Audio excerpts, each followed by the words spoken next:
past.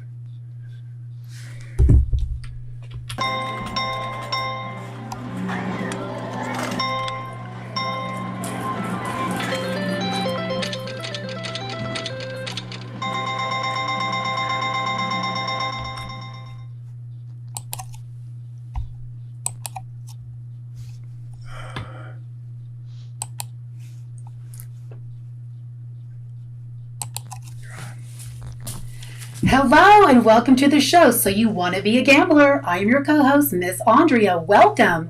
Our show tonight is entitled Pro Craps. Our special guest is Mr. John C. from Pro Craps. Welcome, John. This is going to be a fun show. So this show is a holiday show. Stay tuned because Santa, ho ho ho, is going to be giving away a few gifts only for the good boys and girls. Okay, without further ado, your host, the G-Man, aka G Craps, the author of Platinum Craps and Die Setting book, direct from Las Vegas, the gambling capital of the world, here's Garrison! Hey, happy holidays from Viva Las Vegas. I hope everyone had a great year. This is our holiday show. We want to say thank you for everyone that's been with us throughout the year. It's been a rewarding year. 'Twas the night before Christmas, and all through the house, nobody was listening, not even a mouse. The stove is hung up on that stocking routine, like maybe the fat man will soon make the scene. Well, he's going to be here a little bit later giving out some gifts. So we have one little bit of bad news. I got a phone call today. John Patrick's a little under the weather. He just couldn't make it. He's got a little laryngitis. And so I'm going to do some old stories with John. I just talked to him about 2 days ago. He was in great shape, but I spoke to him this afternoon, and he's got a little laryngitis. So we're going to spend more time with John C. All right. Anyways, I'm really looking forward to this show because, I've known John C. for a couple years. I've watched this show.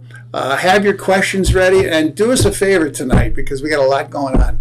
Put a capital Q in front of all the questions. It makes it a little easier for Miss Andre. She can then check out the difference between the comments and the questions, and then we're going to be doing some giveaways for some gifts, okay? So that'll definitely help out Miss Andre. Before we get started, because it is our holiday show, I just want to thank some people that have been with us. All the people that have been on our Facebook page, all the people that have supported us throughout the year. Jill at Gambler's Bookstore, I mean, I can't thank her enough. She's really been supportive. And when you go on Amazon, it goes right to Jill's Gambling Bookstore. If you're coming into Vegas, you have to check out that store. It's a gambling paradise. It's on 723 North Main Street. Okay. In fact, I was talking to Jill the other day. Knock on wood, we just placed another order for the Platinum Craps book because we're just about sold out of the first issue. And I made some changes, even better. I'm all about the KISS method, keep it simple. So when the new books come in, I'll go over that with you. And of course, even though he's not here, I've got to thank Mr. John Patrick. I mean, he's been so good to us throughout the couple years. He was kind enough to write the foreword for the book.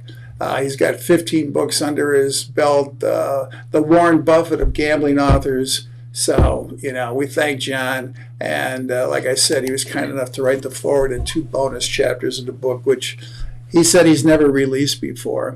So we thank that. And of course, we can't do the show without thanking the real anchor, Miss Andrea. Okay. She's the one that keeps everything together. All right. And you don't want to screw her up, guys. Don't mess with her because she's got that stinger. Okay, and it's a Sagittarian. Yeah, it was her birthday, so happy birthday to Miss Andre. So we want to thank her, and she's going to take care of all the questions coming in. I also want to thank just other people in the industry. There's a lot of people out there, and we all know each other. We all get to see each other. I was just with John C. a couple weeks ago at his event, which we're going to talk about. So some of the people that we've met, we know. You've got people like not only John C., but you got David from Casino Quest. He runs a great operation. The Dice Doctor, Brian and his whole crew from Hawaiian Craps, Mark the Point, Mid-Atlantic Craps, King Dice, and all the other groups that are out there. I mean, they all add something to it. Tony Leo. I'm sure I'm leaving somebody out, but listen, we thank everybody, okay? And we're all glad that you're supporting the game, giving people information. So keep up the good work. And of course, all the people that took time out to read and study the super system. I mean, I just had a letter the other day from a gentleman who just got it, and he was really happy of all the stuff that he received. So, if you haven't received it, you get one of John's books, my books, 5 hours of instruction on video. So it really does help people out, and we want to thank everybody that took time out to read and are studying that, because most people just read one book. And we all know what those books say. All right, so again, I want to thank all those people. In fact, there's always a but in life. But. As John says, here's my games, but there's always something going on. There's two sides of a coin. Where's my coin? You got the A side, the Bulls, and you got the B side, the Bears. Well, if you know the 80-20 rule, that means 80% of your products, or 80% of your, 20% of your products do 80% of your business, okay? With us, we've been lucky. It's been more like 90-10. We've had about 90% positive reaction, but you always get, some people that are not always going to be on your side. In fact, we've had a couple heavy haters out there, and we know how they are, okay? Without a doubt, my favorite, and this was a gentleman that went on Amazon, and he said, "Hey Garrison, I didn't buy your book, all right, and here's my statement." I go, "Well, how can you make a statement with no book?" Then he texts me and says, "I don't even think you know John Patrick." Okay, so I'm going to call John Patrick, and I'm going to ask him if he really knows you. And I said, fine, here's John's personal text. Here's his phone number. But do me a favor, after you talk to him, get back to me. Well, I never heard from him. So, like I said, what are you going to do? As Socrates once said, when the argument is lost, slander becomes the method of the loser. So, Steve, I hope you got a chance to talk to John Patrick. Look on the back of the book on page 97. I thanked everybody, all the people that are teaching dice setting. I know the history of the game. I thanked John Patrick, John Wynn, John Scarney. These are the real authors. If there was a Mount Rushmore of craps, those would be the first three people on Mount Rushmore for craps. John Patrick, John Scarney, John Wynn, and I wrote about them in the book. On the positive side, hey, today's Frank Sinatra's birthday, so we want to wish, we want to wish Frank a very happy birthday. He was really one of the godfathers of Vegas. He was born in 1915. He died in 1998, so he would have been 108 years old today. Salute to Frank, the chairman of the board. Now, Frank was a Sagittarius. Oh, yes. December 12th. His best friend, Dean Martin, was born in June. I'm June 12th. He was a Gemini. Well, that's a perfect match because air feeds fire. One sign was an air, Dean was an air, Frank was a fire. Air feeds fire. So they just got along extremely well. I also want to say hello to a friend of mine whose birthday is also today. She's from Cleveland, Ohio, where I'm from. Her name is Miss Carol Silve. Carol, she's had a tough year this year. I want to wish her all the best, and hopefully you can come out to Vegas and, we'll give you some of that sunshine. Although it's a little cold today. Another friend of mine who's watching, I hope, she's a little under the weather. Her and her boyfriend, I guess, both got the flu. It's going around. Miss Virginia. Well, Miss Virginia, there is a Santa Claus, and we'll definitely, hope that you're doing much better. So a little round of applause to everybody, all right? In fact, coming up in 2 days, December 14th, and I think John C. is going to be at this event. We're going to talk about it. There's a big event at Green Valley Ranch, and it's being put on by Premier Casino Hosting. Those gentlemen are, some of the gentlemen are Michael Feldman, Mr. Don Wood, Mr. Eric Hazel. They run Premier Casino Hosting. They do cruises, and they're hosts for all these casinos. They're coming in and bringing in this big VIP conference. We're invited to it on Thursday, and then Friday and Saturday they're having their own VIP tables where everyone gets to play. So that's going to be a lot of fun. They said they're expecting between 35 and 40 people, and I haven't met a lot of these gentlemen, so it'll be the first time I get to meet them. In fact, in January, our special guest is going to be Michael Feldman from Premier Casino Hosting. He's putting on a cruise for us in February. Leaves out of New York with the MSC cruise line. I looked them up. They're one of the top cruise lines in the country. They're in the top 10. They're going to go to Nassau, Bahamas. They have a private island called Oceans Cay, C-A-Y. And, of course, we'll be doing classes and playing, and they have a lot of entertainment. I guess it's one of the top cruise ships, cruise lines in the country. And it's going to be leaving February 18th for 7 days. So you can get out of the cold, and it'll be right after the Super Bowl, which is in Las Vegas, Sunday, February 11th. I mean, only in Vegas. 5 years ago, we didn't even have a football team. Now we have a football team, and we have the Super Bowl. So anything can happen in Vegas. Okay. And by the way, Michael is a former instructor with Golden Touch CRAPS. So you can ask questions about his experiences. We're going to talk about his life with Golden Touch CRAPS, some of the ways they teach, some of the things that we've talked about in other shows. So I'm really looking forward to that show. There's actually a link on our Facebook group, Platinum Craps and Dice Setting, that actually shows you the photo of the cruise, and you can get more information. But you have to call Michael, call Mr. Don Wood or Eric Hazel, and they'll give you more information, because a lot of people are going to get comped. So let me bring back Miss Andre for a second.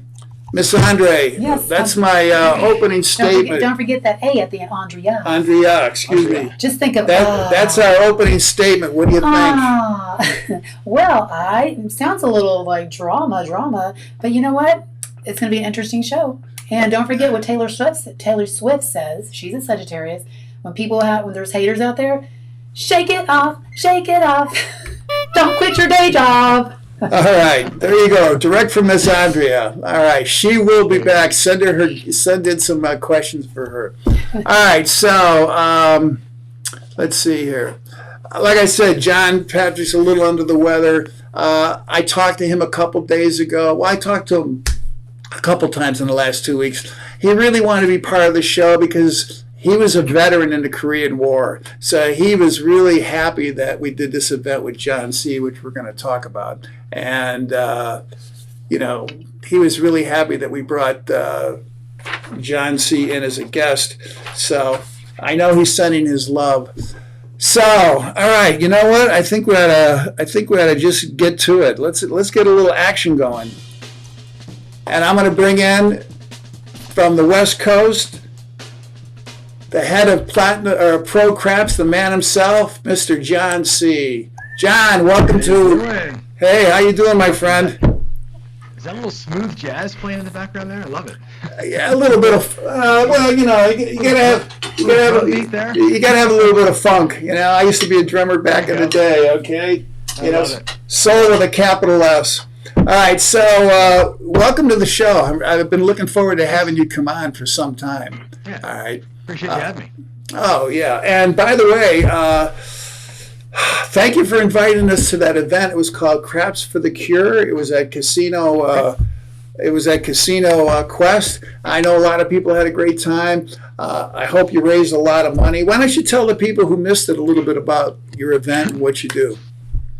Sure thing. So this is our third year doing it, and we call it Craps for the Cure. And basically, I had this insane idea about 3 years ago to do a 24-hour Jerry Lewis style telethon. Now, those of you who are old enough remember the Jerry Lewis Labor Day telethons, right? Him and Ed McMahon would go 24 straight, and by hour 23, he was out there in his underwear acting like a moron, and when they raised $1 million, he would go crazy. And I thought we could do that. This community that we built, and I've worked really, really hard to build this community. And I'm not saying that I'm the one that built it, but I do a live show every day, and it brings people together. And through the course of me running that show, there's 200 and some craps channels, and we have thousands of subscribers, and people are just so into this game.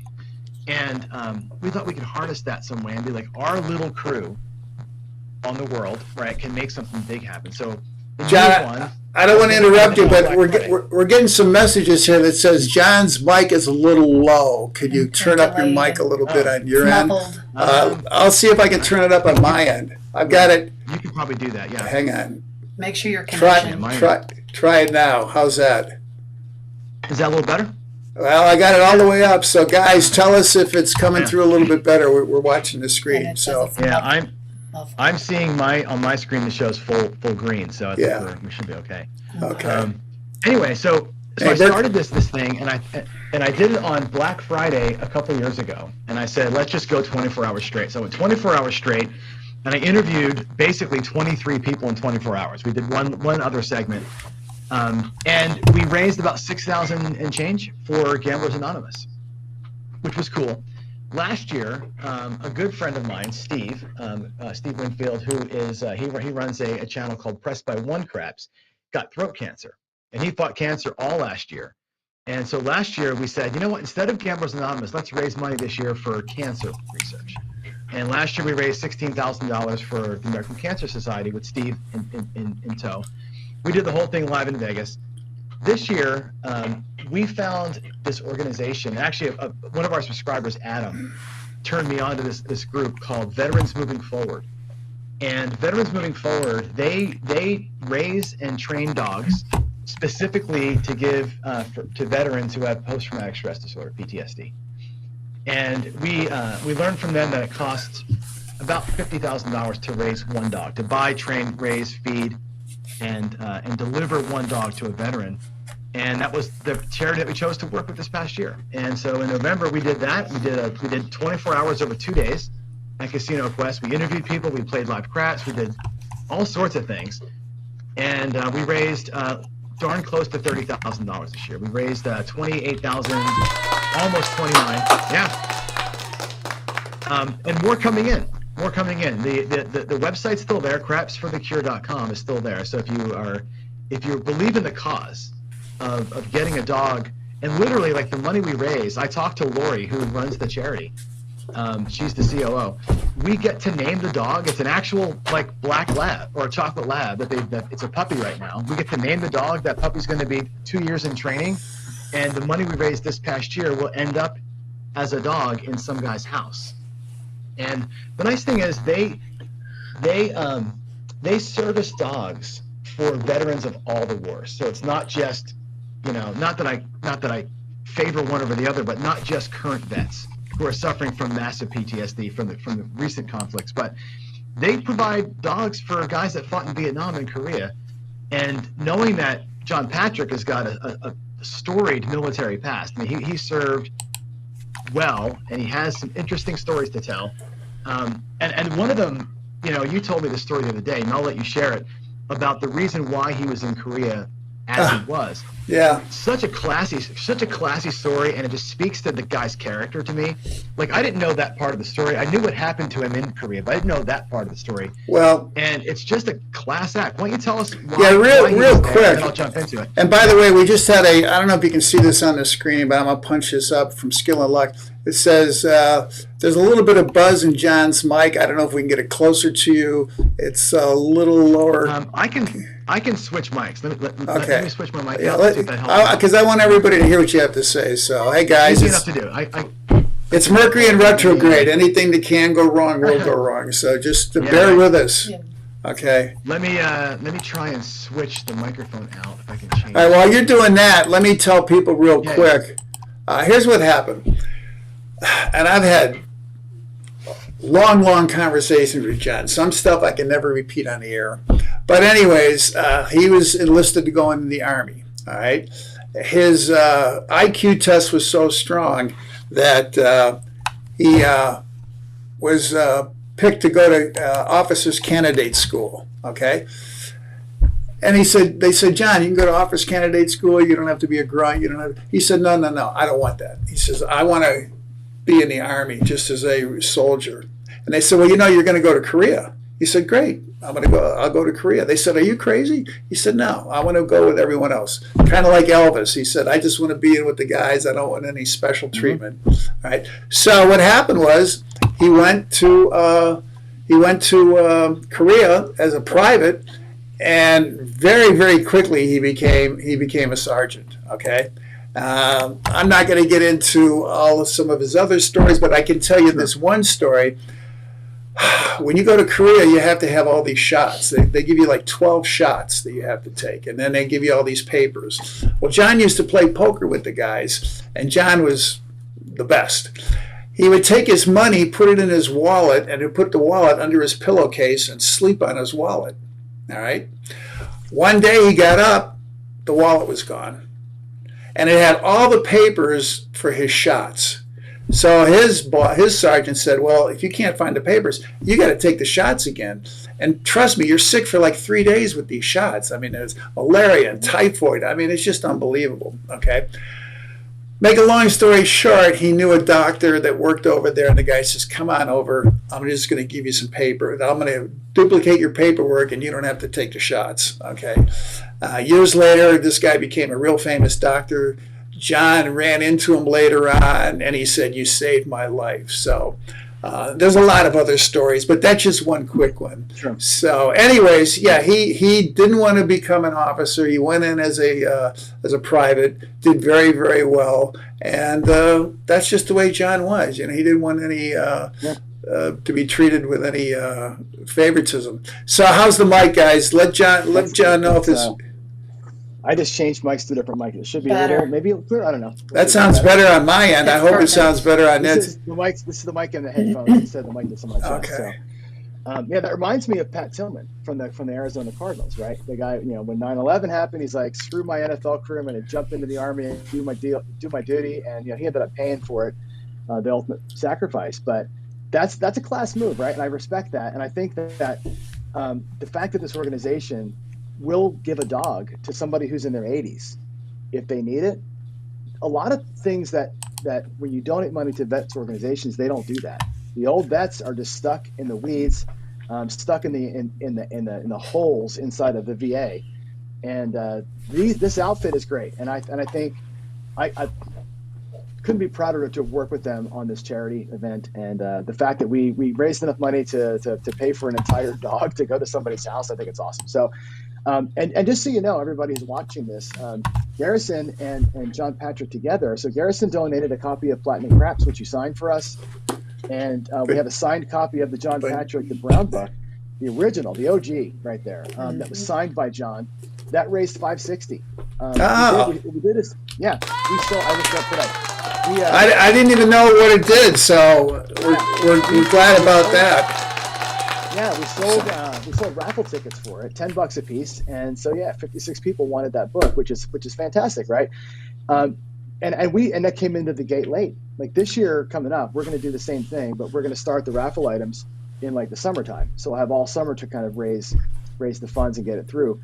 But yeah, I mean, it was a great event, and you were there as part of it, and it was cool to have you because I've seen you in Vegas a couple of times. We haven't really had a chance to sit and talk, so getting you there in person to sit and chat and just swap a couple of lies back and forth was fun, right? And I think this is a good payback for that. So aren't you going to be at the event with casino hosting? Are you coming in? I will not be there. So the story is this: I am actually part of that group now. So I'm part of Premier as a host. I'm a host in training with them, and this is our first VIP event at Station Casinos, which is a new partner of ours. Right. And so we're going to be at the Green Valley Ranch. They have, like I said, a private room. It's not a private room. It's a suite, rooftop suite to watch the Thursday night football game is the plan. And then we have the private tables and everything else. But I do have a day job, and my day job is going through some massive layoffs.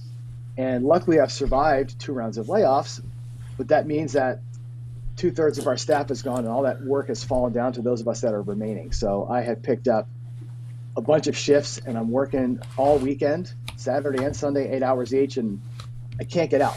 I can't make it out. So well, we're gonna miss you. That's what it is, right? Yeah, we're gonna miss you. They will miss me over there because I'm fun. Well, and next time you come to town, we got to have dinner and actually, go out and play a little bit because, absolutely. I'm moving there. I'm moving to Vegas soon. Really? My wife, we're actually house shopping. We're gonna be snowbirds. We're gonna buy a house in the Washington State desert and live there in the summer where it's like 90. And then we're going to go to Vegas for the winter where it's like 50, 60, 70. And I'm going to run from the rain. I've been living in Seattle where the rain is for too long. So I'm getting the hell out of here. Yeah. Hey, I know. I live back in Ohio. I haven't seen snow in 10 years. I don't miss it. I don't want to shovel any snow. There's no potholes in Vegas. I mean, in Michigan and Ohio, the potholes are so big. They found a scuba diver. I mean, it's unbelievable what happens back there. So, and guess what? By the way, I just got a text. Santa's pulling into the Red Rock right now, and his lowrider, and he wants to give away a gift. So let's give away a gift. So here's what we're going to do. This one's going to be free. I'm just going to give. We got a couple that. They're all going to be free, but a couple of them you have to answer a question. I'm going to give out 3 dice setting strategy cards. Guys, these are like little treasures. You just put them in your rack. I don't care how many sets you think there are. There's 6 master sets. That's it. 4 of them work for the do shooter. 2 of them work for the don't shooter. They're all on here. One side has all your do sets. It's got the inside access numbers, how to put the dice together. I came up with this golden rule. It's helped people out. You flip it over. It's got the don't sets to establish your point, 4, 5, 9, and 10, and then the sets to 7 out. It's like, dice setting for idiots. I mean, it's Geranimals for adults. So here's what I'm going to do. We've got, I don't know how many people we have that have left messages. I'm just going to roll the dice. And Miss Andre is going to start from the top. Andrea is going to start. I call her Miss A. Okay. Am I on here? Did I put something in? No. All right. So what I want you to do, Miss Andrea, is just count down whatever the number is on a set of dice. You know what? Let me go to the camera so that I don't think I'm cheating. And we're just going to count what the number is, and whatever number that applies to, that's going to be whoever wins. So the first prize tonight is number 12. Hard 12 boxcars. Okay? So, Miss Andrea, you tell me who number 12 is, and let's see, number 12 is we got. You go down and we'll figure out who it is. So that's going to be the first little gift we give away. Oh, and by the way, John C., next year I've got something that I'm really going to put together for you. I'm going to put together something really super. In fact, I think we're going to give away two gifts. There's your winner. All right, so Jones. That's the first time. All right. That's the first time I've seen this gentleman on. So here's what I need, JR. Anybody who's a winner, I need you to email me your address, name and address. Send it to garrisoncraps@gmail.com. That's the phone number, but I'd rather have it by email. That way we can send it out. So I need your name, mailing address, and Miss Andre, you have a list of the gifts, who's getting what. So she's going to write down your name and what the gifts are, but you can also say, hey, I won the dice setting cards. But Miss Andre should have it down. So that's our first gift. It's going to be JR. So besides giving me your name, tell me your JR709, because I have no idea who that is. Okay, maybe John C. You know him? I do know him. Yeah. Okay. He's been a watcher of my morning shows since I started. Good. He's with me since the beginning. We've never met, but he's also a Vegas local. He's Vegas local? Good. The Vegas local. He is a disciple of Sam Grafstein. He's a Grafstein guy. Oh, I know who Sam is. Yeah. And so we talked about the Mount Rushmore Craps. Sam belongs there as well. And I said this to you during our segment on the fundraiser. I love those. I got a book out there from Grafstein it's so old. It's like the hardcover. It smells like terrible. It's like 40s, right? But I love the voice that Grafstein and John Patrick and Scarney wrote.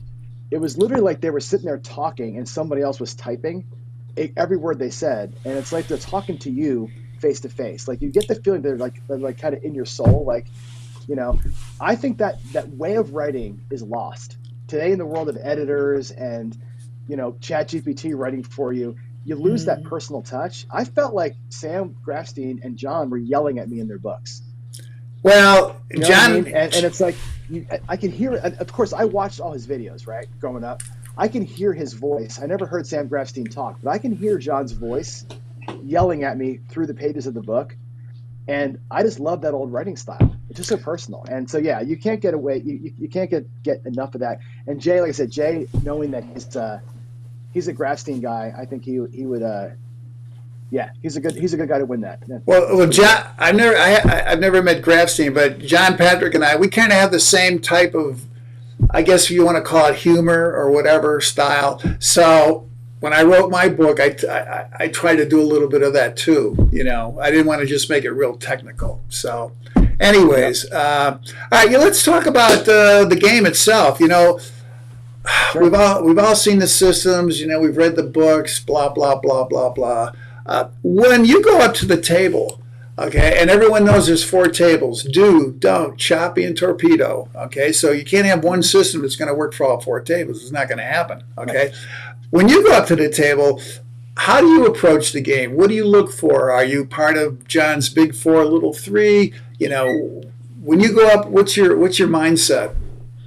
Well, I think talking about big 4, little 3, I think the most important thing, one of the most important things, is the knowledge of the game. You got to know the game. And I am, people call me the professor for whatever reason, but I like the math of the game a lot. So I study it, I know it, back, inside, out, forward. I know what every bet pays. I know how to call it out. I can deal. So to me, that's the number one thing, right? So I have that going for me.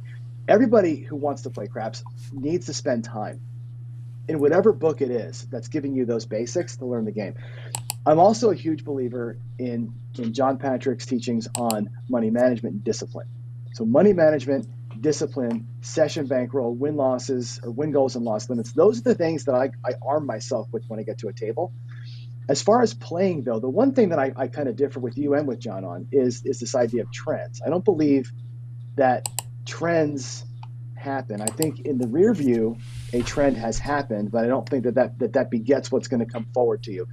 So if a table's running cold, I don't worry about that so much because I'm a believer that the next person is the next person. And so if 5 people had a terrible roll, the 6th person is a brand new person, and that person may be the guy, right?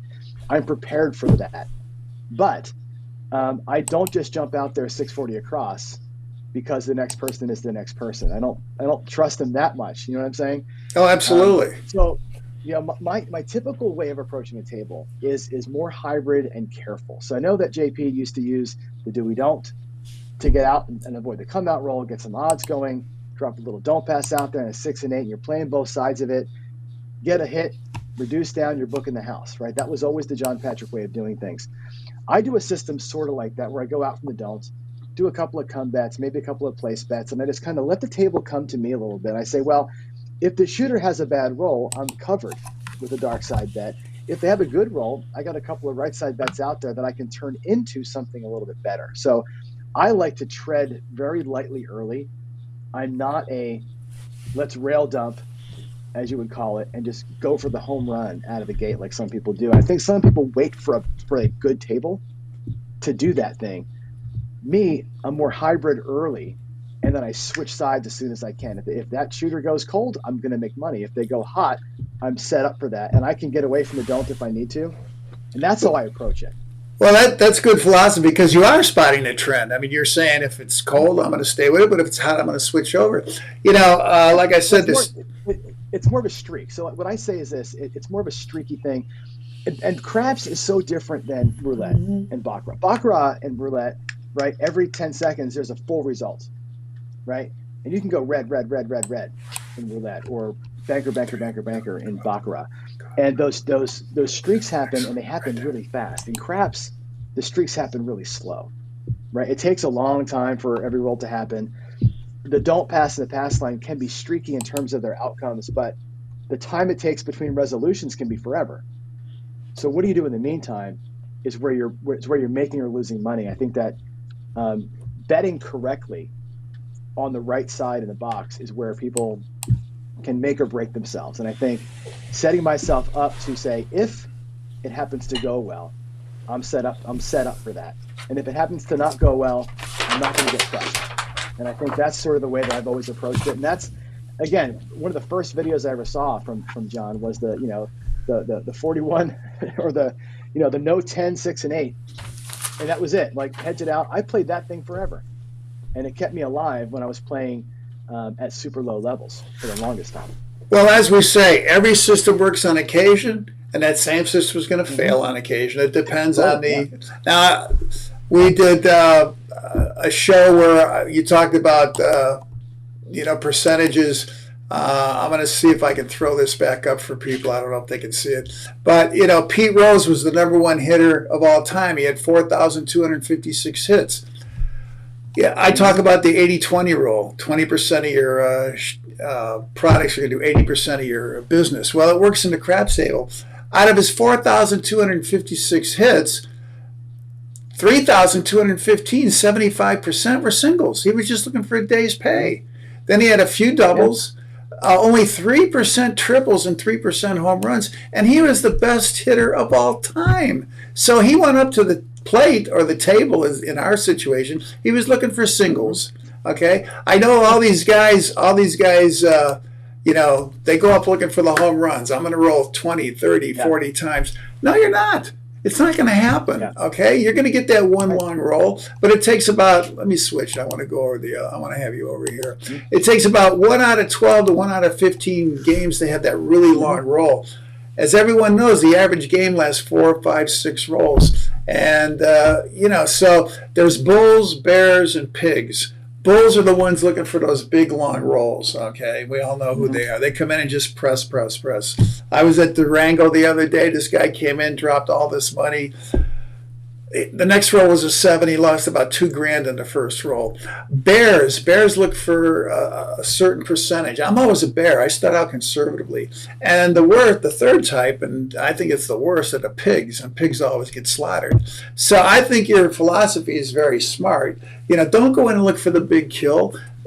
Craps is a game, just like checkers or chess, Monopoly, Yahtzee, Old Maid, Clue, football, baseball. Sometimes you win the game. Sometimes you lose the game. So, guys, you have to have a little bit of logic and think things over. And if that big roll hits, then you can power press. But I'll tell you what, go ahead. That's it. I advocate for what my show, and the guys in chat that know me know this. I advocate for what I call a 3-phase way of playing. Okay, and I'm glad you brought up Pete Rose. And JR says his record will never be broken. Pete Rose, greatest player of all time, and I actually have. I should bring it in. Here, actually, right next to me. Pete Rose signed hat. There you go, from Cincinnati, Ohio. Yeah, I've got 2 Pete Rose baseballs out there that are signed because when I was 12, my uncle, whose name is Lee Elia, was a bench coach for the Phillies. I grew up in Philly. He later became the bench coach out in Seattle. But I used to get to sit in the dugout for batting practice when I was 12. And I've got two batting practice balls that Pete Rose, hit, and came over and signed for me. But when I look at craps, I coach baseball too. One of my famous things in baseball, I'm a big believer in small ball, right? Walk a guy, fine. Bunt him over to second base. Little single gets him in. We call it get him on, get him over, get him in. That's how I coach my baseball teams. I think small ball, like Pete Rose played, is a winning way to play baseball. In craps, if you think about a 3-phase way to play, which is whatever you're going to do, your #1 job, and I mean like fast, 2-3 rolls, is get your money back. Going out there for $64, you better make $65 as quick as you can. Right? Get your money back off that table fast. Phase 1. Phase 2 is take that free play. If you've earned your money back, you're still out there, lock up a little bit of profit. And this is where I think you and I would agree. You never should be ashamed of same betting for a couple of rolls to lock up some profit. If I can make $65 in 2 rolls, I can lock up $35 or $40 in the next 2 or 3 rolls. Now I got my money back. I got some profit. I'm still playing at 64, and that, Arnell, Dice Grinders, is when I go for the home run. Well, Right? Once I got my guy on second base, then I feel like I'm okay to swing for the fences now. That's when I power press, but I won't do it out of the gate. Some guys do, and and I get it. I get the allure of that, but to me, well, they're always reaching for the brass ring. In fact, when I was on your show at Casino Quest, I said I'm a bear. I always start out conservatively. I did a chapter called Peter Press versus Ronnie Regress. Okay, each player had 5 hits. Peter Press ended up with X amount of money. Ronnie Regress had 3 times the same amount of money by regressing. So what I'm planning, I want to get some money in my chip rack right away. So I start high and regress. If I have $30 on the 6 and 8 and I hit it, I got 36. If I regress to 24, I've got my profit on the first hit. So even if he sevens out, I'm still ahead of the game. Okay. So anyways, we got a couple questions. Miss Andre. Right yeah, let's see if we can ask her a couple questions. Can you find them? Or, I got them right here. Okay, well, I want to bring them up. So which one's first? First one we have Dice Grinders. Dice Grinders. And his question, he says at the top, he's number 1. At the top. His question is, can you explain the kissing sets? Hang on. Dice Grinders. Oh, okay. Can you explain the kissing sets? Well, I think, and I hope I'm right, because we call them the inside access numbers. Okay, those are the sets that are kissing. Dice, there's 6 sets. You can only take 1 out of 6 numbers from each die and put it together. Now, I'll give you a quick example. Let's start with the hardway set, aka the come out set, the all 7 set. It's the same set.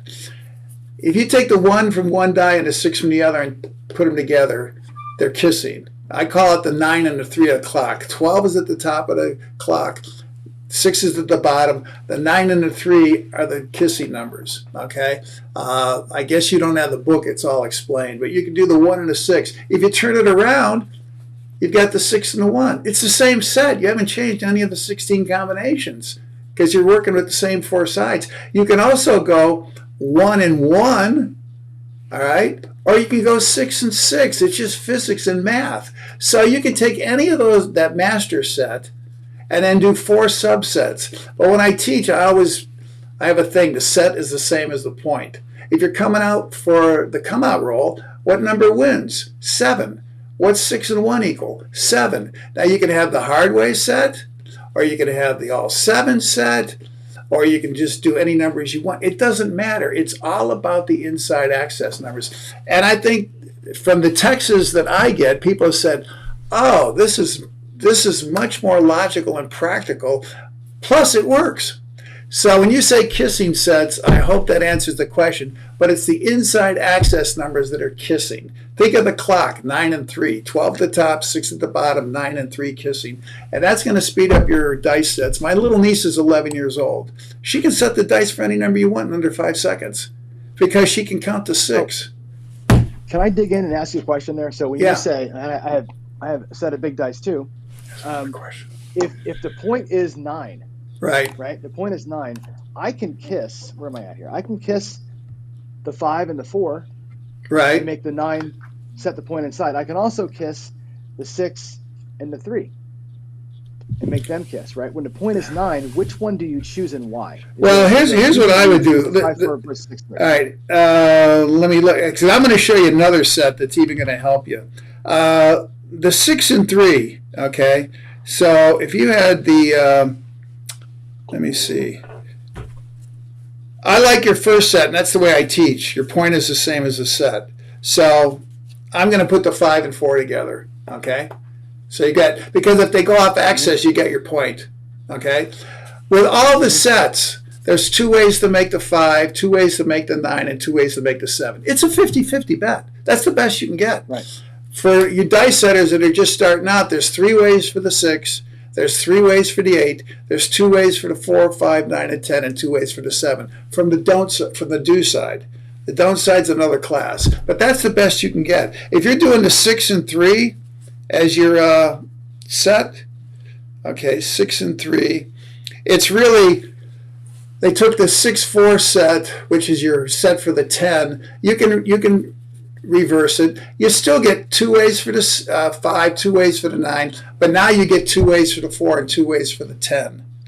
Okay, with the 5-4 set, you don't get 2 ways for the 4 or 2 ways for the 10. So it's totally a set you can use, especially if you're doing your outside numbers, 4, 5, 9, and 10. Now I know you have a copy of the book; it's probably buried somewhere.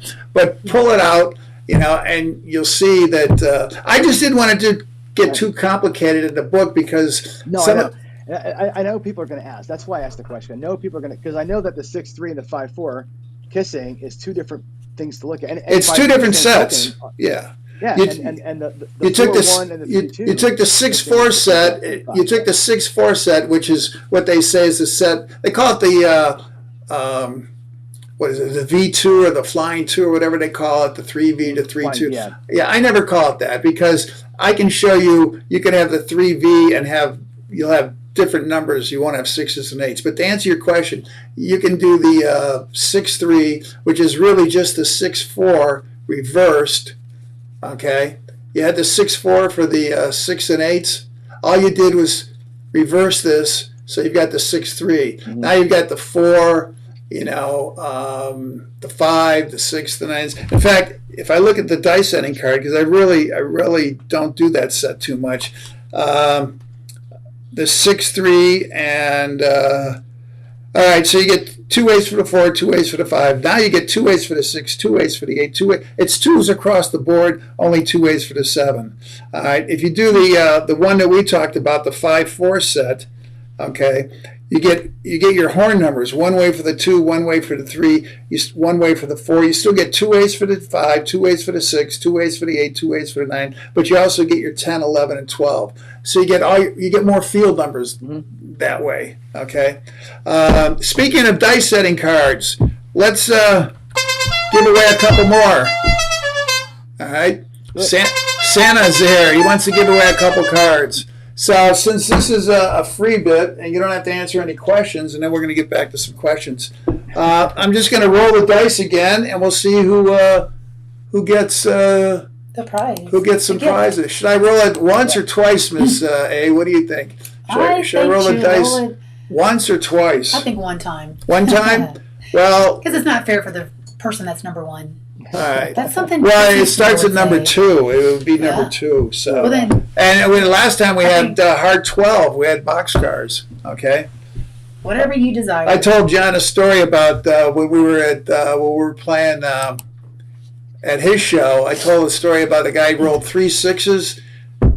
He had a dice, and he rolled 3 6s, and they came out all 3 6s. And he told the dealers, "Gentlemen, my point's hard 18."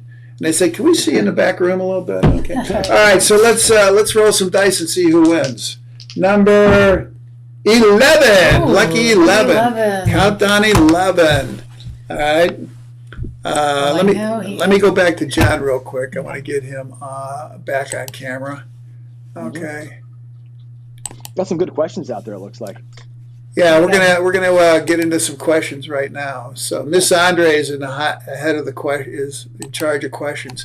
So Miss Andre, do we have another question? Oh, she's looking for number 11. So whoever last one was 12. That's right. So it's going to be 11. It should be right up before number 11. JR. So mark the point. Mark the point. Ooh, congratulations. Cool. Congratulations, Mark. Okay,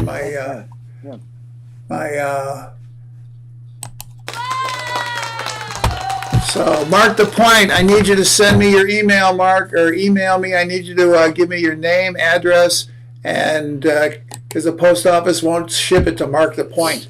So I need to know your real address and where you're at. GarrisonCraps@gmail.com.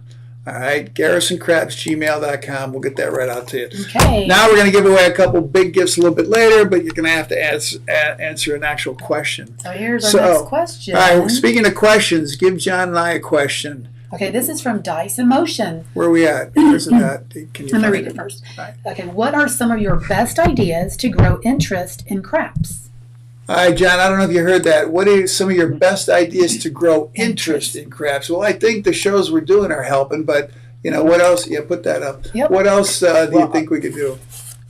Yeah, I think there's a couple things. One is the advent of a thing. I'm not sure if you're aware of an app called CRAPS that's been released by Casino Quest and a group out of Canada. And it's an app that it's runs on your phone, your iPad, or the browser. Right. And I can roll the dice, I can type in my number, and you can play along with me. And matter of fact, 50 people can play along at the same time. So there's actually a show going on now. Jeff from Atlantic Crafts is running a show at the moment where he's rolling the dice, talking through it, and there's 50 people playing craps right now, live, practice craps, right? That kind of thing sparks interest in the game. And what it does, Right. it makes people like us better. But at the casino, what I've seen, I know that people can kind of get strong emotions about bubble craps, which I'm not a big fan of. But the new stadium craps, not the roll to win, the plastic table, but the stadium craps game, I think is one of these things that can spark excitement in the game because it's easy. You can bet on a computer instead of having to call your bets to a dealer, so it's less intimidating. You throw real dice on a real table, so it's got the feel of the game. And it's cheap. You can play it for usually $5 minimum bet. Sometimes it's dollar minimum bets, $5 total bets. So the brand new players can get in and play it. And that game generates some excitement and it's fun. And I think that's a way to kind of grow the game a little bit, is to get that and actually have these small groups playing on these low budget, low barrier to entry kind of tables. That's a cool way to do it. I think that's going to become, by the way, my predictor in the future, that's going to become a way to play online craps. By the way, guys, they're going to let you bet against that. So that's going to be pretty cool. And I think it's all about that. I think it's all about having fun, keeping the money down, and just enjoying the game. Because the game can be intimidating, and I think we scare people away because it is so intimidating. right. And helps that with that. for the new players that are coming into Vegas, if you go on this trip, you can expect $15, $25 tables. I was at the grand opening at the Durango. First day it was 15. I went back a couple days later. All the tables were a quarter, 25. They raised them up. But Yeah. if you go on Flamingo, go up to the strip, turn left on Flamingo, about a mile down the Rio, they've got $5 tables during the day, 10 at night. Ellis Island has 5. Of course, they're really busy. Rio's not that busy because a lot of people don't even know. And right next to that is the Gold Coast, and my friend Howard Rock and Roller and I, we play there a lot. And those are $10 tables. They have the repeater bets. I'm not too sure about the Rio, if they have the ATS or the repeater. But if you're just starting out, and I just had a question on my Facebook account, and he said, well, if you're a dice setter, why are you looking for low limit tables? Shouldn't you be looking for high limit tables? I said, no, I'll tell you why. The pass line only plays even money. You got to roll the number twice. You can't pick your number. So the reason we want low limit tables is so we can put a minimum bet on a pass line and take as much behind in odds where the real profit is. So why would I make a $25 pass line bet that's only going to pay me even money and I got to roll the number twice when I can put $5 on the pass line and take $20 in odds? I still have 25 on the table, but I'm getting full odds on the back end. And he went, oh, I never thought of that. I just thought you guys were dice setters and you'd want high limit tables. That's true. And dice setters also, and I have a lot of good friends who set the dice and throw. And, you know, a lot of them, they have different philosophies, right? Some guys come out low, 36 and 8, take a hit, spread out, and work from there. Some guys go just all in, right? Let me go 640 across, take one hit, and I'm a good enough thrower that I trust myself to make one shot. Right? I'm that good. Boom. Make my number, right? Make any number, and 140, I'm out of the hand, right? Take my 140 and go down. And regress, and I can go and regress right down, and now I'm going after it. And I think dice setters, good dice throwers, a lot of them play a regression system. Go a little bit high, take my shot. They call it the one hit can't miss type of thing. Come right back down, and then just pedal to the floor and see what happens. Well, that's a way that a lot of guys approach it. And I think if you can throw the dice, and it's a big if, you know, a lot of people think they can and can't. A lot of people can and don't trust themselves. That's me. I can throw them, but I don't trust myself to do that yet. You know, it's about picking your spots. And if you can throw them, pick your spot. Get in and get out, right? Well, that's Ronnie Regress versus Peter Press. It's the same thing. All right, I think I'm going to bring Miss Andre on, and I think we have another question. Is this the one from Walter? Yeah, Walter Weeks. All right. Go ahead. Does a don't play or hybrid system give you more average play, like on a cruise ship per se? What style gives you more credit? You want to go with that, John? I'll take it from you. Yeah. So a do-we-don't system gives you no credit at all. What the casino looks at is whether they calculate your comp play is the average house take of all of your bets that are out there. So if you've got a pass line bet and a don't pass bet, they both have about a 1.4% vig. Right. If you're betting them both, that's a do-we-don't. The house edge to the casino is 0.003. Which is the difference between 1.41 and 1.36. It's that, or 0.005. It's that difference. It's a zero-sum game to them, so you get nothing for that bet. If you bet the don't pass for $25 and you bet 160 across, they're looking at the don't pass bet being $1 over the course of the hour, and the across bets being about $8 or $9 over the course of the hour. The net of that is $7, and that's how you're rated. You're rated on your net expected loss per resolution per hour by the hours that you play. So it's better to have a spread. So when I play hybrid, my goal typically is play hybrid only to get me to the point, right?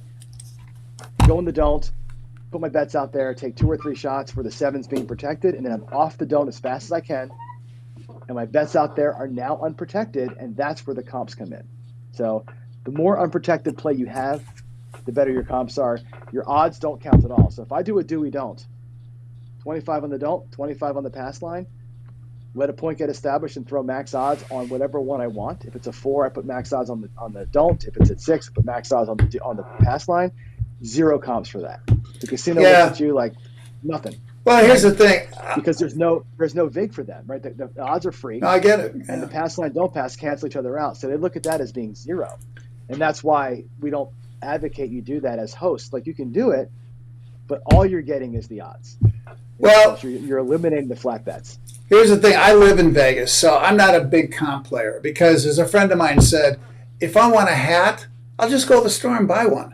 Okay? If I want a buffet, I'll just go buy the buffet. Yeah. Why spend $500 with the donkey chasing the carrot for a buffet when I can go get the buffet for $30? I mean, it doesn't make... So we're looking for a return on investment, ROI. Mm-hmm. But, a lot of these guys say, well, I'm going to buy in for another $2,000. I'm going to get another free day. All right, I'm going to let in Miss Andre ask this question.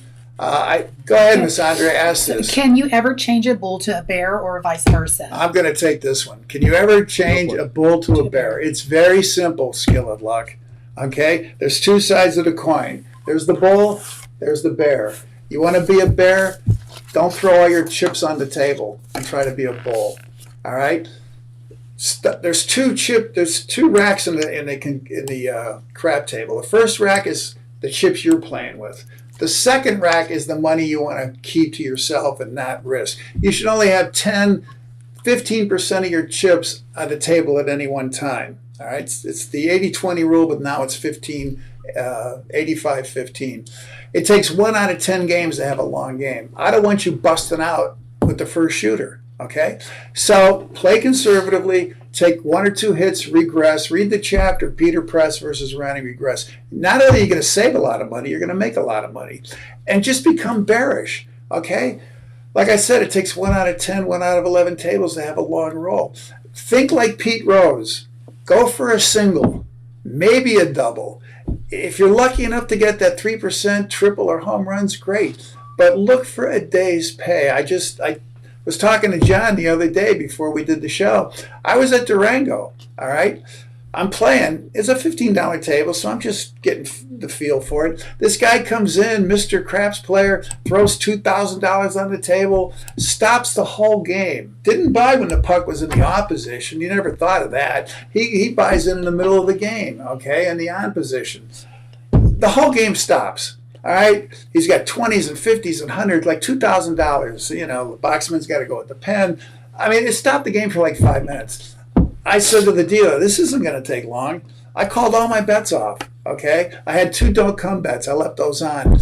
Now, I very, very, very rarely bet the come.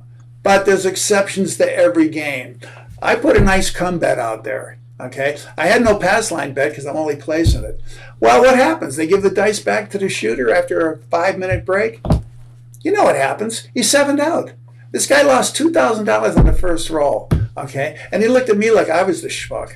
All right, and he's ordering Cavassier at 10:30 in the morning. Okay, I mean, I thought he just came in from Detroit in a Superfly mobile. All right, this guy lost like $4,000 pressing and being a bull. All right, don't be a bull. Get some money in your chip rack. Then when the opportunity arises, remember, luck is opportunity meeting preparation. Now, what does that mean?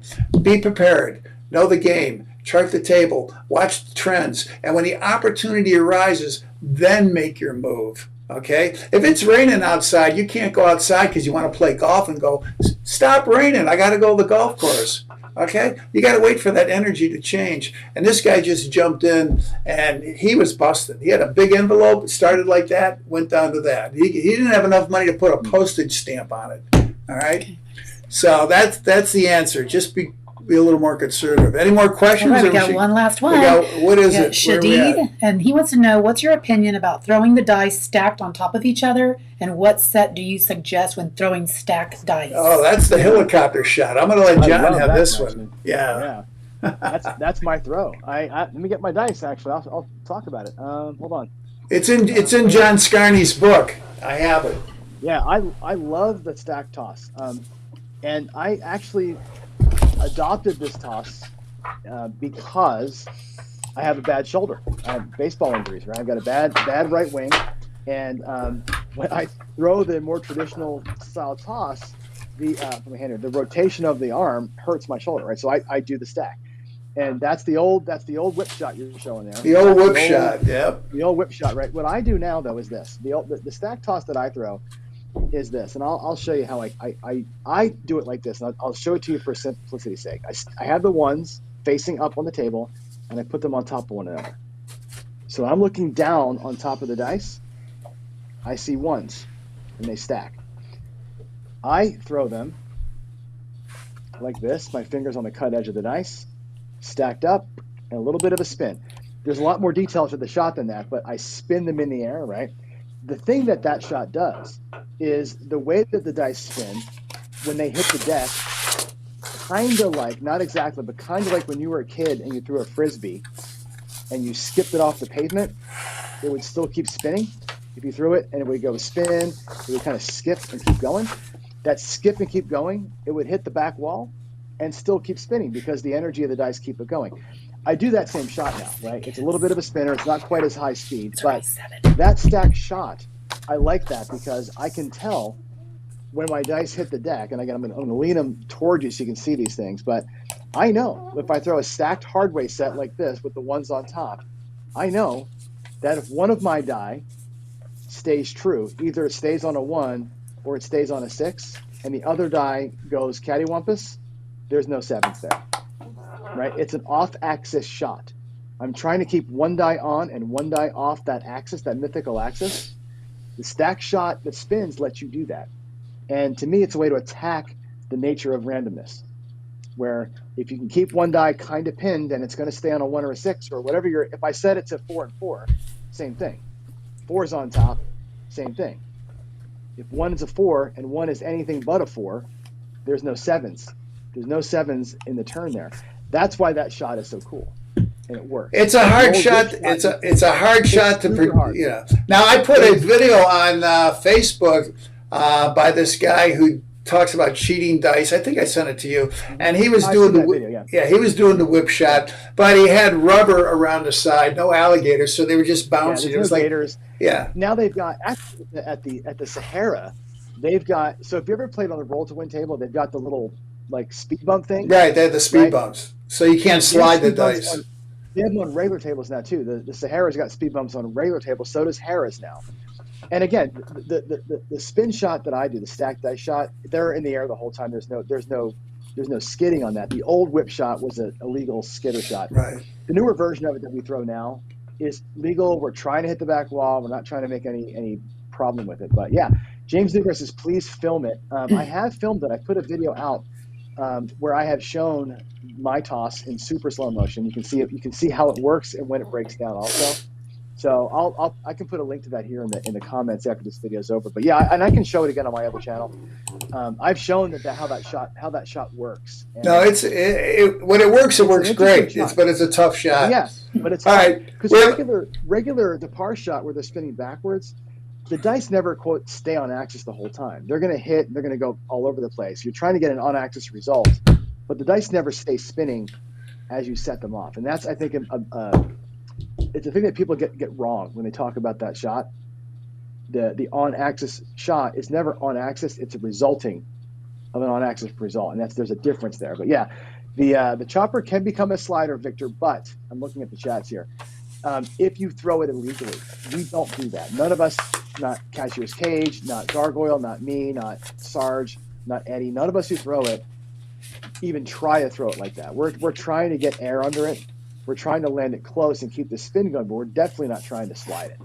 All right, so that's not a thing.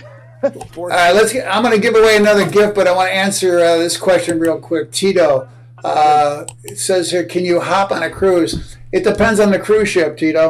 Depends on the layout. Like we're going with this cruise in February with MSC. They're in the top 10 of all the cruise ships. I think they're going to have some, either the ATS bet or some of these, hot bets. Carnival, they don't let you do anything. Okay, so it depends on the cruise. The higher end cruises have higher players. They're going to let you do more. The lower end cruises, they're giving out 2 times. They're only letting you take 2 times odds. Are you crazy? Actually, some of these places do 2 times odds. Sometimes it's 1x odds. Yeah. Unless your pass line bet exceeds a certain amount. So at $10, they'll let 1x odds. You go to 50, you can go 2x. You go to 100, they'll let you do 5x. Yeah, but and who's going to do that, right? That's if you read the charts that I put together, it takes 5 times odds on a 6 and 8 to get the same amount of money as a place bet. It's always going to be 116.66%. I don't care if you place it for 6, 60, 600, or 6,000. 7 divided by 6 is 116.66%. If you take a pass line bet and 1 times odds, your return on investment is 110%. It's all in there. Just read it. I worked out the whole math. All right, we're gonna get we're gonna give away a gift. Now this one I'm actually gonna throw in the Platinum Crafts book. So I know some of you guys have it. If you don't have it, I think it'll be a great collection, great addition to your collection. But this one you have to answer a question. So just put a little G in front of your answer so Miss Andre can pick it up. When you go to the craps table. And we've talked about this on the show. John's talked about it. So if you followed our shows, it'll be an easy question. There's 2 things you need to know before you go up to the table. When you open up the car and you're walking to the casino, before you even take out your money, there's 2 things you have to know and 2 things you have to set. You don't have to give me the dice sets. Just tell me the 2 things you need before you walk up to the crap table. All right? And it's something that everybody should have memorized and they should follow. It's one of the rules of the game. So if you know the answer, Miss Andre will look for it. We'll check it out here. And the first person that answers the question gets an autographed book. I'll autograph it for you. And then we're going to do one big giveaway at the end of the show. And I think you'll like this one. All right, where are we at here? We talked about the yes is coming in all right. Victor says win goal and stop loss. That's funny. Need to know bank skill and luck. There it is. No more questions. All right. Yeah. All right. No more skill and luck. Hit it. Skill and luck. He's been watching the show. I know he's been watching the show. Yeah, you have to. The first one here, I think tonight. Yeah. Yeah. You have to set in a win goal. All right. We start at maybe 10, 20, 30%. Like I said, there's 2 racks in the crap table. The first rack is the money you're playing with. The second rack is the money you keep. Once we get that win goal, we lock that up. That's our profit. We're not going to give that back. If we start to lose, we set a loss limit. We like to set 30 or 40, but you guys are so greedy. Some of them you go to 100. It should be no more than 50. No more than 50. Nobody puts a gun to your head, okay, and says, Nobody puts a gun to your head and says you have to lose every dollar you take to the table. Like I said, that other guy lost $3,000 in 10 minutes. He was playing to lose. I was watching him play, but I don't teach when I'm at the table. It's not my job. I'm there to win. All right. So, you have to know the rules, set a win goal, loss limit. He lost everything. So, skill and luck. I need your name and address. I want you to email me at garrisoncraps@gmail.com. And we'll get that out to you. Miss Andre marked it skill and luck. Let me give you the question for this last gift. And this one's going to be a pretty good gift. It's called the mystery gift, all right? But I think you're going to like it. If I can find it myself. Okay. Oh, okay. Here's the question. Now, this is for people that know both sides of the table. If you're going to play, you have to know the do, you have to know the don't. All right, it comes out about 50-50. If you read Golden Touch, they say the don't comes up 57% of the time. I don't know if that's true. Let's say 50-50. There's 6 sets. 4 work for the do shooter, 2 work for the don't shooter. So the question is, using all your dice sets, and you can use any set you want, what is the lowest, not the highest, the lowest way you can make the 4, 5, 6, 8, 9, and 10, and how many ways can you make the 7? So I want the lowest combinations for the 4, 5, 6, 8, 9, 10, and how many ways you can roll the 7. All right, so this is for people who are a little more advanced, read the super system, or may know it, followed our show, and put a G in front of that, and Miss Andre will check it out. What's that say? You can't win with no. Well, I love this statement. You can't win with no money. The game is over, James, when you're out of money. When you run out of money, the game's over. Okay?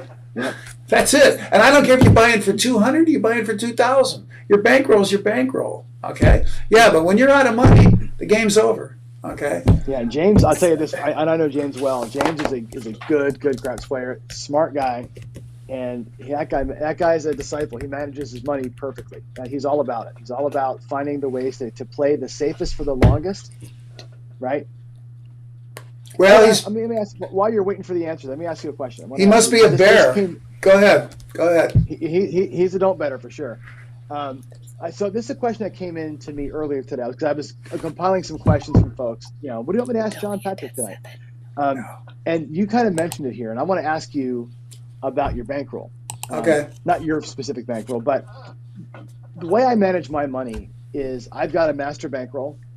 It's got, let's just say, $10,000 in it. I don't bring the whole thing to the casino. I bring some percentage of that to the casino. And then when I buy into the table, I'm trying to win some percentage of that buy-in, like a win goal. So I'm having a risk goal from my master bankroll and a win goal from my session buy-in. Do you follow that same pattern? Do you take a small percentage from your master bankroll to play with each time? And what is that percentage? What do you shoot for? What do you recommend a new player takes out of his master gambling bankroll, not from his mortgage money, but from his put aside money, to buy in with each session? Do you take 10%, half of your money? What is your recommendation there? Your John says take your bankroll and divide into 3 sessions, but most players don't do that. So, I only buy in for 300, 400, 500 because I want to get a feel of the game. Okay, all right. I'm not going to walk in with my mortgage or the car payment. Remember, craps is a game, just like checkers, chess, Yahtzee, Monopoly. Sometimes you win the game, sometimes you lose the game. I'm a bear. I'm looking for 10, 20, 30%. I want to lock that up. If the game keeps going, then I'll start the power press. But I'm not walking up. Say I buy in for 300 because I think a lot of guys are in that category. I'm not going to bet 88 or 120 inside and get wiped out on the first shooter. Sure. It's insane. I may start at 24 if I'm at a $10 table. I'll start at 24, 6, and 8. As soon as I get one hit, it could be a hit on the 6 or a hit on the 8. Regress it to 18 or regress it to 12. Okay? I want money in my chip rack as fast as possible. Okay? I'm not there to lose. I'm there to win. But I don't care. I don't care if I only win 10, 15, 20%. I'm playing like Pete Rose. I'm looking for a day's pay. All these guys want to go in and win 100%. I'm more wondering about when you're coming in with $500. I'm more wondering about when you go to the casino with multiple sessions of money. Are you pulling money out of go to the ATM machine? Are you taking Never. 10% of your master bankroll, 20% of it, 50% of it, or just a dollar amount every single time. I'm just taking a certain dollar, and I never go to the ATM machine because I don't want to pay the VIG. In Vegas, the VIGs are ridiculous. Yeah, All right, I have the cash in my pocket, or now I have a credit limit at Red Rock. I can just sign and buy in. Okay, but I don't like to do that because then you get over your head because you're signing a piece of paper. I'd rather go in with my money, real cash. Now, here's my buy-in for the day. All right, I can afford to lose X amount. If we're winning, I'm going to lock up my profit. If I keep winning, up. It's called up and pull. Every bet you win, you pull back half of it and you play with the other half. So every time you win a bet, half goes in my pocket and then half goes in my chip rack. Okay? Yeah. I've been preaching that forever. Yeah. I'm not looking to bust the table because the casinos have more money than you do. And here's another myth, and I got to bring this up, okay, because it just irks the hell out of me. We did it on your show. People come up and you see the guy in the corner, he's betting $10 on the don't pass. And the shitter yells at him and says, "Oh, you're betting on a don't pass line. You're ruining my game." Okay? Well, let me tell you something, folks. If you're on the pass line, the house is the don't. If you're on the don't, the house is the pass line. And I've been in this game a long time. Okay? I'm older than I look. I've never heard a shooter ever say, ever, if they're making a pass line bet, a come bet, a place bet, an odds bet, a hardware, any bet that's on the do side of the table, I've never heard them say to the dealers, "Oh, I'm making this bet. You're on the don't side. You're ruining my game." You tell that to a dealer, they'll laugh in your face. Okay? It's all superstition and mumbo jumbo. Play your game, chart the table. If you're rolling the dice, don't yell at the other guy because he made a bet on the don't. After all, you're rolling the dice. The casino doesn't care. They're taking a small percentage off every bet, no matter what side you're betting on. And when I'm on the one more gift before the show ends. I'm not rooting against you. I'm just playing I'm just playing the 7. That's it. Right? And I ask people this all the time. If you could place bet the 7, would you? And not one person would ever say no to that. I have dinner. Right? Okay. That's all the don't is. The don't is your place betting this. You're kind of placing the 7. Why would you not do that if you had a chance to? And I think that's, the only downside to it is you get one bet. Right. Where on the right side, I can put all the numbers and get all these ways to win. On the dark side, I get one number. So you're either going to place bet the 6 only or play the don't and get the 7 only. It's the same essential bet. All right, I gotta take one little break here because Miss Andrea has a dinner date at 8 o'clock, so she has to get out of here because it's all right 7:16. So we can still keep talking, but and don't forget Dice Emotion answered that question for the gift before Skill and Luck did. So there's 2. Really? 2 gifts for them. Okay, hang on. So just email Garrison and he'll give you your gift. So, Miss Andrea, you said the Dice Emotion. Okay, I just Skill and Luck. Well, you'll both get to get a gift, right? Well, is that for the? It's is that for gifts. the dice setting cards? Yes. All right, I'll give them both. So, let's give Miss Andrea a round of applause. All right. Happy New Year, thank her. Merry Christmas, everybody. All right, so she's going to take off. All right, John and I can finish up here.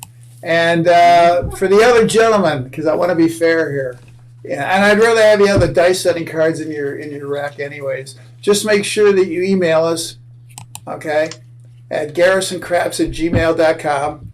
All right, and I'll get out some dice setting cards to both you guys. And the names right Who run the book, by the way? No, you didn't do the book yet.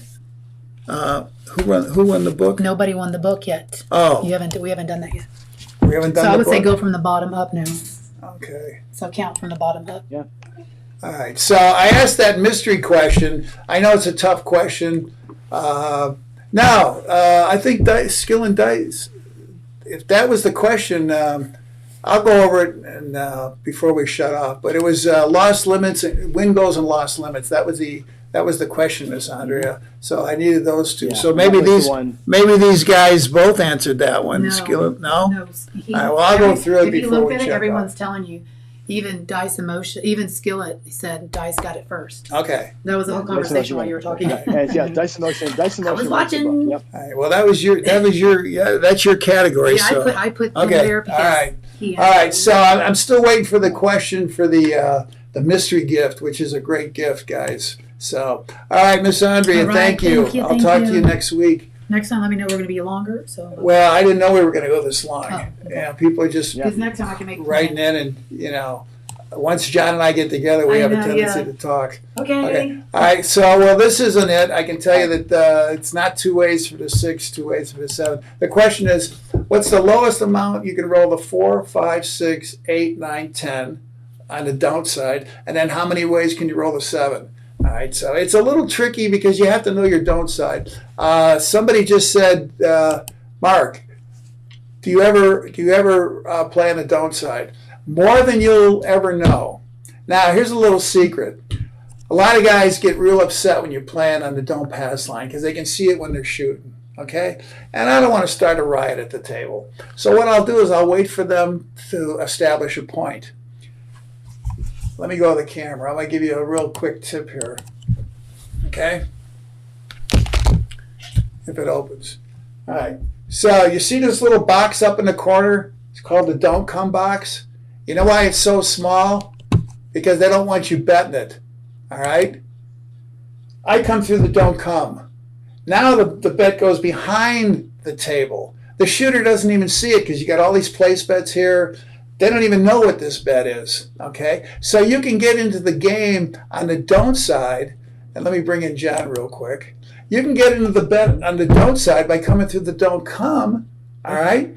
Nobody knows you're even playing the don't pass because you don't have a big bet on the don't pass. So you're still on the don't side. Here's a little tip. Once you get the $15 on the don't come, throw $1 on the 11, my friends. We'll use the field. Throw $1 on the 11. Now you've, instead of 8 ways to lose, you only got 6 ways to lose, okay? You got 30 ways not to lose, and you hedge your 11 at 15-1. It's a great way to play. I wrote 2 chapters on the don't side, and I love shooting the don't, but most people don't play the don't.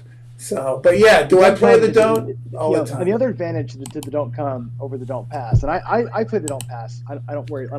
People's feelings bother me so much, but when the don't come, the nice thing about the don't come is you're not going to ever face multiple throws, right? On the come out roll, on the actual don't pass, shooter could throw 5 sevens and knock you out, 5 bets, right? On the DC, you can get beat on a 7 once, it sucks, but you can lose 1 time instead of 5 times, which is nice. Yeah, that's true. And a good friend of ours, Waylon, talks about that all the time as being one of the biggest advantages of it. I'll tell you this, I'm not sure if you know this or not, but in Reno, I play in Reno quite often. At those casinos, you start on the don't pass if you want to be a don't better. And when the point is set, the dealers take your bet from the don't pass and move it behind the number like it was a don't come bet. So it's not on the table anymore. It's actually, they move it back there for you as though, it's weird. I was like, what are you doing with my bet? Like, no, we move it back here. I'm like, it's weird. But that so wait a minute. This is the first time I've ever heard of this. I gotta bring the table in. So you're telling me that if a don't come bet is rolled, let's say it's a 10. A don't pass. No, put him on the don't pass. On the don't pass. On the come out roll, the main come out roll, right? Now here's what happens in Reno. Okay, puck is off. Let's say the shooter rolls a 5. Right. The dealer takes your don't pass bet and moves it behind the 5 like it was. I see. All right. So he's kind of weird. Right? What he's doing is he's doing the same philosophy that I just said. He doesn't want the shooter to see that there's a don't pass line bet. Exactly. So what they're doing is they say, well, we don't want to scare the shooter. We're just going to take this bet and move it up to the behind the line, just like it would be if you came to the don't come. So I see what they're doing. Exactly. And again, it's just. Thing with that, it's cool, but the thing about it is, like, if you want to take your odds down or whatever, you got to work through the dealer to get it all done. It's not a self-service bet anymore. But I've never seen that until I got to Reno. Reno is where they do that. I'm like, that's interesting, So yeah. Well, guys, do yourself another favor. Don't lay odds on the don't side. The more you lay, the less your return on investment. We did a whole show on that. Go up to your search bar and type in the 10 top missing craps, or watch the show All Right Bettors Die Broke. It's in John Scarney's book, by the way. It's a famous saying. All right bettors die broke. Okay. So, well, I think we're getting towards the end of the show, John. We've been on, pretty long time, unless there's anything somebody wants to go over. I think Yeah, 2 top ways for the axis and 6, guesses out here. Yeah. 4 ways to make the 7, roll on axis. All right, I'm going to give you guys the answer to the question because it was a little bit of a tricky question. All right, let me go. Let me go to the table. All right, this is on the don't side. Okay, and if you have a dice setting strategy card, it's right on the back of the card. Okay, if you're shooting on the don't side and you set the dice correctly, and let me come in. Oh, that's Miss Ann. Let me come in over here. Okay, if you're setting the dice correctly, the answer to the question is there's one way for the 4. There's one way for the 6. There's one way for the 8. There's one way for the 10. There's 0 ways for the 5 and 9. 0. There's a dice set that you can't roll a 5 or 9, and it's in the book. And there's 4 ways to roll a 7, or in your case, win.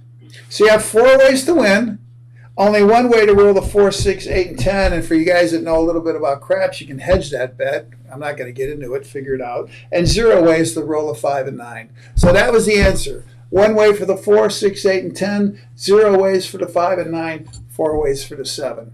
So maybe I'll do that question at another time, and we'll see what happens.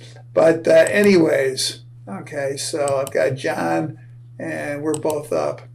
So John, we're gonna wrap it up. How is John Patrick? We said earlier he had laryngitis. He's he's sharp as a whip, guys. I mean, you'd think he's 35 years old when you hear him, because he's right on target. But his body's getting a little slow. I mean, I want everybody to send him a birthday wish or a Christmas wish. I'm going to put his email up on my Facebook group. By the way, it's jpatrick55@horizon.net. jpatrick55@horizon.net. January 4th of 2024, he's going to be 92 years old. You and I wish we could make it that long. I know I'm not going to make it to 92. I hope you guys do, but I'm not. Okay? So that's to answer your question, and John loves coming on the show. He was really upset he couldn't come in because he wanted to say hello to John. Maybe we'll have you back, John. A chance to do it. Okay. Yeah, we'll do it another time. Yeah. I got to tell you, and this is kind of on behalf of everybody. I don't know how well you know some of the other YouTubers that are out there, but Ed Robinson from Roll to Win Craps, he had a series that he did called Tales from the Table, and he brought a lot of the older guys. He's got Heavy on there. He brought Gargoyle on there. He brought Fight Hour. Oh, I've seen him. Isn't he from? He's from the South. Gentleman's from the South. Alabama, right? Yeah, I've seen him. Yeah. Yeah, and his intent was, let's not let the guys that kind of built the game up, let's not let them pass on and not have their stories told and not have them be considered, relevant to those of us who didn't grow up with them, right? He did a great job with that series. And I look at you and your relationship with John Patrick as the same thing. It's like John gave a lot to this game, to the casino gambling in general. His teachings can apply to not just craps, but roulette and everything else. He's just one of these stalwarts, and to me, one of the guys that I look up to in the gambling world, and just from a logical, critical thinking standpoint, I love his teachings. I love the fact that you are keeping him out there, right? Like, you bring him out, we talk about it. Everybody's excited to talk to him tonight. Couldn't meet him obviously, but keeping his stories and his legacy going is a big, big deal. And I think you are a big part of that, and keeping the John Patrick, like, his story out there and letting him still tell his story, of course. But I preach his stuff every day. Our friend Ken from Ken Knows Gambling preaches John Patrick's mantra every day. And like I said, with Ed bringing the other guys in that made history, I love the fact that we're a part of this. And well, can't thank you enough for that. That's of everything else, right? Keeping him around, and he's so relevant today. He's been doing this for 60 years now. Still incredible. Well, here's the thing: good information doesn't go out of style. All right. That's right. I'm a historian. I mean, I'm a little old school. Okay, I'm a historian. I know the game. I know the people that started it. Craps is one of the oldest games in the century. They started at 3,500 BC when they were playing in Mesopotamia with sheep bones, and they also used antler bones. Okay, by the way, guys, that's where rolling bones came from, is when they started with sheep bones. Okay, so, and John and I have had some great conversations.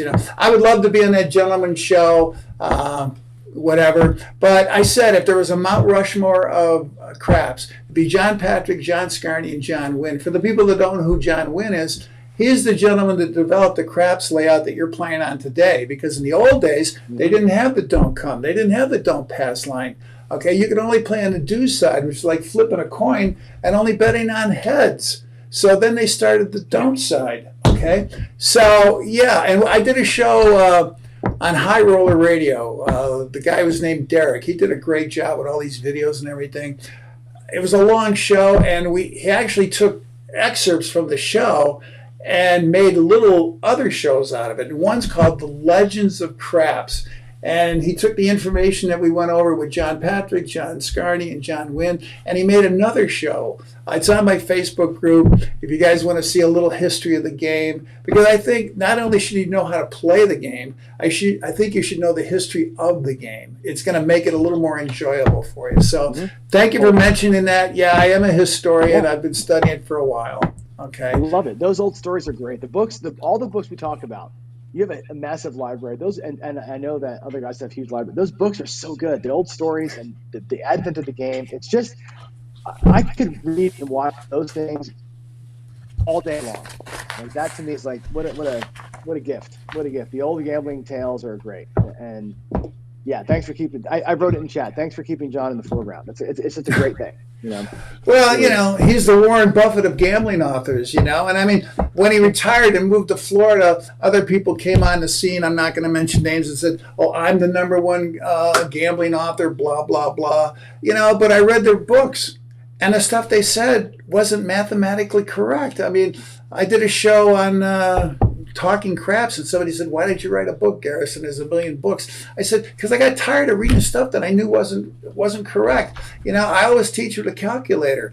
Come on the show. I love the haters or the people that don't want to agree with us. Come on the show, but bring a calculator, and we'll do any system you want, and we'll break it down, and we'll see, what's right for the player, because you don't make a lot of money selling books. I didn't write this book to make money. Trust me. Okay, I wrote the book because I got so tired of seeing people get hammered at the table. And when a teacher teaches you how to deal, and I've got a friend who teaches in the high limit room, you got to understand, guys, they work for the house. The house tells them how to teach new people. So when a dealer's teaching you how to play, they're going to teach you the way they want you to play. Not the way you should play. It's always the same. Bet the pass line, take your odds, take 2 come bets, blah, blah, blah, blah, blah. And you're going to get taken to the cleaners playing that way. We don't teach that way. So as my friend said, I don't get paid to teach people how to win, Garrison. He said, that's not my job. He said, that's your job. I get paid to get people up to the table so they think they can win. He said, don't put my name in the book. There's a reason for that. They want all your money. They're a corporation. They have stockholders. How does a casino win? And we can end with this one here. How does a casino win? They win because they have unlimited money and they have unlimited time. Yeah. Right? And if they know they can for sure squeeze a 1.4%, $1.40 out of every $100 you burn on the pass line forever. They know that that's a given forever thing. If they tell you to play the pass line, what's going to happen? You're going to be on the pass line. You're not going to hit a home run. You're going to be here all day long. You're going to be win one, lose one, win one, lose all day long. 50-50 bet. You can play for hours and hours and hours on the pass line with odds and not win or lose anything. If you just stick to that basic thing, they know they're going to siphon off that 1 or 2% from you forever. They're happy with that. The guys that play in the box on the right side that can regress a little bit, press a little bit, and walk away, there's not a guaranteed trend line for them. That's volatility to the casino. It's not a lot, but there's volatility in the place bets. There's no volatility on the pass line. And that's why they want you there, because they know that the more people that do that, they can lock in that 1% forever and make their money. And that's the bean counter's guarantee, is those low house edge bets, and buying into that without altering how you play them. If you don't, you can still press down there. You can press your pass line, you can press your odds, you can do things down there to make more money. But if you don't inject volatility into the game, you're going to play into the percentages that the casinos are locked into. And that's the reason why they teach that. I've talked to people. That is the entire reason behind it. And playing into that, as you're saying, that they teach you that so that you'll do that. And you can sit there for 6 hours in the pass line and tread water all day long. They're making that 1% all day long.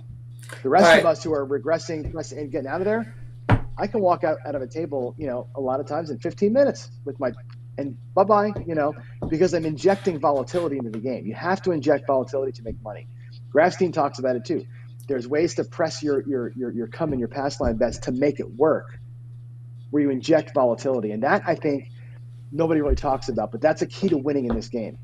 The more volatility you add to the game, the more money you can make. Yeah, you'll lose some, but that's how you take advantage of the streaks, by injecting volatility. I think that's where we have to get to. All right, John, I got a comment that I got to bring up. Okay, Dice Grinder's been asking me this question for 2 years. When are you having your Xmas discount for your system? Well, everyone tells me, Dice, that my system is way too low. You know the guys that charge $500, $600, $1,000 for 2 days. We give you 5 hours of instruction on flash drive that you're going to have for life. Okay? Watch a little bit of it, learn. You get 2 books. You get one of John's books, one of my books. I'll tell you what I'll do for you. All right? What's your normal buy-in to your game? Just write it up on the screen. What do you normally go to the casino and buy in for? I know it's not $50. It's got to be $200, $300, $400. I'll sell you the dice setting super system for whatever your buy-in is. It's a trade, because we want to save you money, not have you lose money. And I know you've gone in many times, bought in, lost X amount of money, probably more than your loss limit, and left a loser. It's happened to all of us. Okay, I mean, it just happens. So to answer your question, I will sell you the super system for whatever your buy-in is. Fair enough? I think that's fair. What do you think, John? Is that fair? That's fair. Okay, there you go. Does $100 at a time, he says, right? He's gonna lowball you now. Oh yeah. Well, no, I know that, but he can't. He can't play for that. He can't play for that. CRAPS buy-in, right? That's No, well, we don't. This is for real players, not bubble craps players. Our system's for real players. Okay. We're getting all kinds of questions. What do you think about the ATS? I'm poor. That's why I'm asking. Okay. Well, then, if you're poor, don't play craps. It's not your game, okay? Don't go to the casino with more than you can afford to lose. So if you're poor, do yourself a favor. Buy yourself a CD.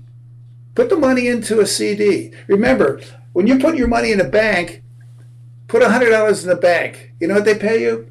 In 1 year, they pay you $1. That's what they pay, 1%. That's 8 cents a month. We go to the craps table. I go in with $100. I know you're going to think I'm crazy, but if I win $20, that's 20 times more than the bank paid me in a year. I'm happy with 20%, 30%. These guys go in and say, I want to double and triple my money. I put this in the book. I said, don't spend your money in a crap table. Spend your money on a psychiatrist, because you're delusional. You're delusional. You're not going to go in with $100 and walk out with $200, $300. It's not going to happen, okay? Unless you hit some wild, crazy bet. And you're not going to bet $100 on the 12 on a one-roll bet. It's not going to happen. So take your money, put it in the bank, and after you get a couple $100 or so, get back to me. I'll sell you the system for whatever your buy-in is. I think that's a fair deal. Okay, I'm going to work with you. Okay, you don't have to pay our price. I'll work with you. All right, listen, I got to say one thing that next month I talked about Michael and his casino premium group that he does, and he's doing the cruise. He's going to be our guest in January, Premier Casino Hosting. We're going to talk about the cruise. Now, for a lot of people that don't know Michael, not only does he do cruises and is a casino host, he is a former instructor with Golden Touch Craps. You can ask him anything you want about Golden Touch Craps. And I don't know if you guys, have read their book. I have it somewhere. Okay, this was Dominic LaRuggio's book, Golden Touch Craps. And let me tell you something, if you're a come better, this is the book you want. Because they talk about comes from top to bottom. We talked about it at our show, the 10 Top Missing Craps. You can go up to your search bar, type it in. But Michael's going to be here to answer questions not only in the cruises and the hosting, talk about the cruise in February. He's going to talk about his days of Golden Touch Craps, and you can ask him any question you want. You want to talk about the 5-count system? You want to talk about anything they teach? He was an instructor. You'll hear it right from the horse's mouth. Mm-hmm. And to tell you the truth, I'm really looking forward to that show. I've already got my questions written out. I love the inside. The inside baseball we're going to get from him is going to be great. It's going to be great. So, we want to thank everybody, guys. We've had a great year. I hope you had a good year. I want 2004 to be even better than this year. I hope everybody comes back, visits us. We'll try to get John Patrick on, we'll try to get John back, we can have John back. I mean, he's a great guest. I love talking to him. Okay. So anyways, we're going to kind of say goodbye to everybody. I want to tell everybody Happy New Year. I want everybody to have a great time. We always tell people good luck at the tables.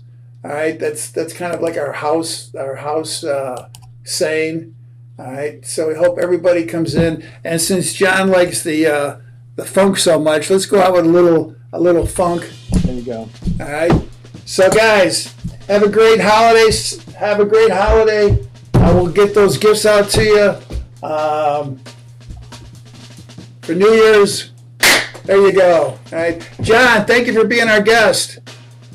Thanks for having me, sir. I'll see you next time you come to Vegas, and we'll be looking for one of your events, and we'll definitely be involved with it, okay? All right, guys, enjoy. We'll see you next year. That's a wrap.